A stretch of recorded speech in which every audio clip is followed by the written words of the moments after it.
وہ سورہ نور کی 10 آیات ہے جو ان الذین جاءوا بالافک عصبۃ منکم سے شروع ہوتی ہے۔ اس کے بعد توبہ تلاشی کے جرم میں مصطح بن اثاثہ، حسان بن ثابت اور حملہ بنت جہش رضی اللہ تعالیٰ عنہ کو 80 کوڑے مارے گئے۔ البتہ خبیث عبداللہ بن ابی کی پیٹھ اس سزا سے بچ گئی، حالانکہ توبہ تلاشوں میں وہی سر فہرست تھا اور اس نے اس معاملے میں سب سے اہم رول ادا کیا تھا۔ اسے سزا دینے کی وجہ یا تو یہ تھی کہ جن لوگوں پر حد قائم کر دی جاتی ہے وہ ان کے لیے اخروی عذاب کی تخفیف اور گناہوں کا کفارہ بن جاتی ہے، اور عبداللہ بن ابی کو اللہ تعالیٰ نے آخرت میں عذاب عظیم دینے کا اعلان فرما دیا تھا، یا پھر وہی مصلحت کار فرما تھی جس کی وجہ سے اس کی اسلام دشمنی کے باوجود اسے قتل نہیں کیا گیا۔ حافظ ابن حجر نے امام حاکم کی ایک روایت نقل کی ہے کہ عبداللہ بن ابی کو بھی حد لگائی گئی تھی۔ اس طرح 1 مہینے کے بعد مدینہ کی فضا شک و شبہ اور قلق و اضطراب کے بادلوں سے صاف ہو گئی، اور عبداللہ بن ابی اس طرح رسوا ہوا کہ دوبارہ سر نہ اٹھا سکا۔ ابن اسحاق کہتے ہیں کہ اس کے بعد جب وہ کوئی گڑبڑ کرتا تو خود اس کی قوم کے لوگ اسے عتاب کرتے، اس کی گرفت کرتے اور اسے سخت سست کہتے۔ اس کیفیت کو دیکھ کر رسول اکرم صلی اللہ علیہ وسلم نے حضرت عمر رضی اللہ عنہ سے کہا، یا عمر کیا خیال ہے؟ دیکھو واللہ اگر تم نے اس شخص کو اس دن قتل کر دیا ہوتا جس دن تم نے مجھ سے اسے قتل کرنے کی بات کہی تھی تو اس کے بہت سے ہمدرد اٹھ کھڑے ہوتے، لیکن اگر آج انہی ہمدردوں کو اس کے قتل کا حکم دیا جائے تو وہ اسے قتل کر دیں گے۔ حضرت عمر نے کہا، واللہ میری سمجھ میں خوب آ گیا ہے کہ رسول اللہ صلی اللہ علیہ وسلم کا معاملہ میرے معاملے سے زیادہ بابرکت ہے۔ غزوہ مرثیہ کے بعد کی فوجی مہمات، سریہ یار بنی کلب علاقہ دومت الجندل، یہ سریہ حضرت عبد الرحمن بن عوف رضی اللہ تعالیٰ کی قیادت میں شعبان 6 ہجری میں بھیجا گیا۔ رسول اللہ صلی اللہ علیہ وسلم نے انہیں اپنے سامنے بٹھا کر خود اپنے دست مبارک سے پگڑی باندھی اور لڑائی میں سب سے اچھی صورت اختیار کرنے کی وصیت فرمائی، اور فرمایا کہ اگر وہ لوگ تمہاری اطاعت کر لیں تو تم ان کے بادشاہ کی لڑکی سے شادی کر لینا۔ حضرت عبد الرحمن بن عوف رضی اللہ عنہ نے وہاں پہنچ کر 3 روز پہ ہم اسلام کی دعوت دی۔ بالآخر ان قوم نے اسلام قبول کر لیا۔ پھر حضرت عبد الرحمن بن عوف رضی اللہ عنہ نے تمازر بنت ازبغ سے شادی کی، یہی حضرت عبد الرحمن کے صاحبزادے ابو سلمہ کی ماں ہے۔ اس خاتون کے والد اپنی قوم کے سردار اور بادشاہ تھے۔ نمبر 2 سریہ دیار بنی سعد علاقہ فدق، یہ سریہ شعبان 6 ہجری میں حضرت علی رضی اللہ تعالیٰ کی سرکردگی میں روانہ کیا گیا۔ اس کی وجہ یہ ہوئی کہ رسول اکرم صلی اللہ علیہ وسلم کو معلوم ہوا کہ بنو سعد کی ایک جمعیت یہود کو کمک پہنچانا چاہتی ہے، لہٰذا آپ صلی اللہ علیہ وسلم نے فرمایا علی رضی اللہ عنہ کو 200 آدمی دے کر روانہ فرمایا۔ یہ لوگ رات میں سفر کرتے اور دن میں چھپے رہتے تھے۔ آخر ایک جاسوس گرفت میں آیا اور اس نے اقرار کیا۔ ان لوگوں نے خیبر کی کھجوروں کے عوض امداد فراہم کرنے کی پیشکش کی۔ جاسوس نے یہ بھی بتایا کہ بنو سعد نے کس جگہ جتھا بندی کی ہے۔ چنانچہ حضرت علی رضی اللہ تعالیٰ نے ان پر شب خون مار کر 500 اونٹ اور 2000 بکریوں پر قبضہ کر لیا۔ البتہ بنو سعد اپنی عورتوں بچوں سمیت بھاگ نکلے۔ ان کا سردار بربن علیم تھا۔ نمبر 3 سریہ وادی القرا، یہ سریہ حضرت ابوبکر صدیق رضی اللہ عنہ یا حضرت زید بن حارثہ رضی اللہ عنہ کی زیر قیادت رمضان 6 ہجری میں روانہ کیا گیا۔ اس کا سبب یہ تھا کہ بنو فزارہ کی ایک شاخ نے دھوکے سے رسول اکرم صلی اللہ علیہ وسلم کو قتل کرنے کا پروگرام بنایا تھا، لہٰذا آپ نے ابوبکر صدیق رضی اللہ عنہ کو روانہ فرمایا۔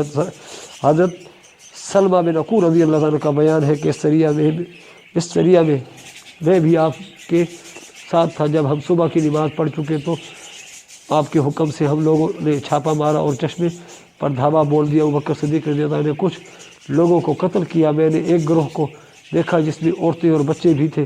مجھے اندیشہ ہوا کہ کہیں یہ لوگ مجھ سے پہلے پہاڑ پر نہ پہنچ جائیں۔ میں ان کو پکڑنے کی کوشش کی اور ان کے اور پہاڑ کے درمیان ایک تیز تیر پھینکا۔ تیر دیکھ کر یہ لوگ ٹھہر گئے۔ ان میں فرقہ نامی ایک عورت تھی جو ایک پرانی پوستین اوڑے ہوئے تھی، اس کے ساتھ اس کی بیٹی بھی تھی جو عرب کی خوبصورت ترین عورتوں میں سے تھی۔ میں ان سب کو کھینچتا ہوا ابوبکر صدیق کے پاس لے آیا۔ انہوں نے وہ لڑکی